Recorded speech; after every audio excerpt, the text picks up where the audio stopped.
Hey guys, so today we're going to look at the Exmark Turf Tracer, the 36-inch mower, and the John Deere 36-inch, which is the W36R.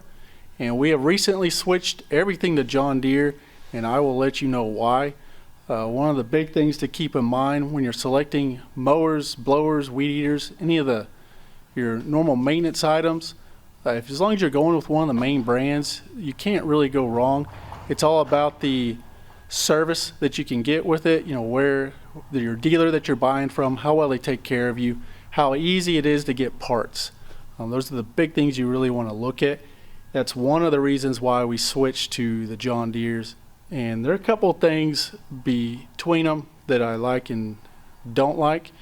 The Exmark we have been using since about 2013. We've had the newer models and the older models. I will always go with the walk behinds with the hydraulic driven.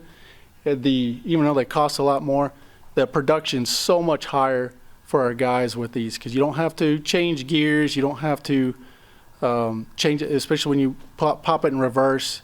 You just basically squeeze the handles and go backwards. You can change the speed real quick, which we can show you if you're not familiar with them. But I'll show you both these mowers and tell you why we switched. So here's the Turf Tracer, the Exmark. Both of these are Kawasaki motors on them. Don't really have any issues with Kawasaki other than I believe it's the knocking that forms on them, but it's pretty easy to adjust those valves. All your controls are right here. If you haven't used the hydraulic ones, they might kind of throw your brain backwards the first time, just because you are basically letting go of the handle to go forwards and you're squeezing them to slow down or go backwards. Once you get it though, it's a very productive machine.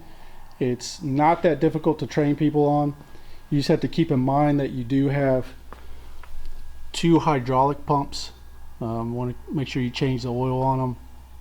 Not a big issue.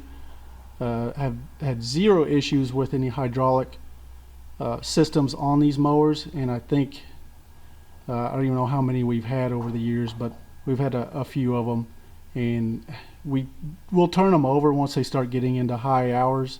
We don't want to keep them very long just because of breakdowns. Will start costing us a lot of money. The John Deere, basically exactly the same. We've got all the controls right here. Just a little bit backwards on releasing the handles right there. They flip different directions. That's about all there is different on the two. It operates the same. If you can operate one, you'll operate the other one. And again, a Kawasaki motor. Fuel tanks, I believe on the John Deere is a little bit bigger. I could be mistaken, but it seems to do a little bit better on the fuel quantity. So there are two main reasons why we chose the John Deere. And the first one is that Exmark we could have done, but it would have been an aftermarket. And that is the pull handle right here. It is not an electric start. You got to crank on these. Now when you're dealing with this size motor where you're pulling a lot of weight, and since it's hydraulic, there's nothing worse than when that handle breaks, whether you're inside the box truck or inside somebody's backyard, because to move this, it's not that easy. You've got to break open both the hydraulic pumps before you push it, and then you can tow it.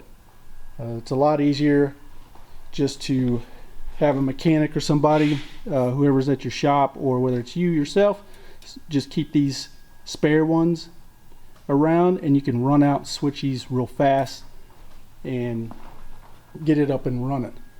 The big problem we had with these was a guy who's not familiar with the machine, that he's not thinking. He'll park it basically on the left side of the box trailer, and when they come back in to start it, you're now standing up against the wall trying to pull this heavy cord, and it's difficult. You almost have to move the mower No, we could do the aftermarket on that, but it was time and money that we didn't have, mainly time. So John Deere has that solved. It is a key start, which we have a battery right here to maintain, not a big deal. But our guys love this change. Other than that, they don't have a preference between the two, but having the key start is huge. So performance-wise, they both do great. We change out we have mulching kits on both of them, and we change the blades out to a straight blade versus that little curve that you get with mulching blades because of our blade sharpener. We really quickly just rip those right through, and a couple guys can go through 20 of them in a matter of minutes. So that's why we change those blades out. Cutting, they're both equal. Changing the height is identical. You just have the pins right here to change on the deck. He said they're the same. The second and one of the biggest reasons that we changed to John Deere is the service. Our Exmark dealer, they're just down the road. They're not very far, but they are extremely busy. We do all of our own repairs here, but we have to get parts. So we have two ways of doing it. One was ordering them through their online, which we have to get them shipped, which can take a week, which, as you know, if you're waiting on a mower that you desperately need, a week is too long. And the other thing is, if you go to the store, sometimes it can eat an hour out of my day. And I don't have an hour. I've got to keep working, whether it's in the office or out in the field, working on the business. So here's the John Deere and the company that services, which is Austin Turf and Tractor. They service the Central Texas area. They have a consignment set up, and I will show you real quick.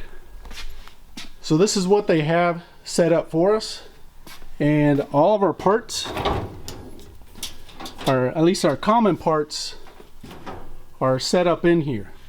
And it's not just the John Deere mowers, because we have zero turns, we have the walk behinds, we do still have Exmark and Toro 36-inch mowers. But all of our John Deere mower parts are stocked here, from the filters to belts and common parts that break. But we also have our steel equipment in here. We have all of our edger blades, any oil, grease, weed eater string. They keep it stocked. About every 2 weeks they come by and they will basically go through, see what we used, and bill us for it, and they'll restock it. That right there, keeping me from having to go anywhere, is a huge time saver, and that basically seals the deal for us. If I don't have to get out and waste time going to pick up parts, and basically they're sitting right here, because everything from the weed eater string to new mower blades is in the mix oil, because we go through that like crazy. That is huge. So the big thing is find who will take care of you the best, and then look at the equipment second, because I would be comfortable with running Skag if I had this service. I'm not sold between any of them. It's all about that service and how well they take care of you. And if you don't have anybody like that around, just look at what works for you best. But if you have any questions, just leave it in the comments below and we'll get them answered for you. Thanks a lot.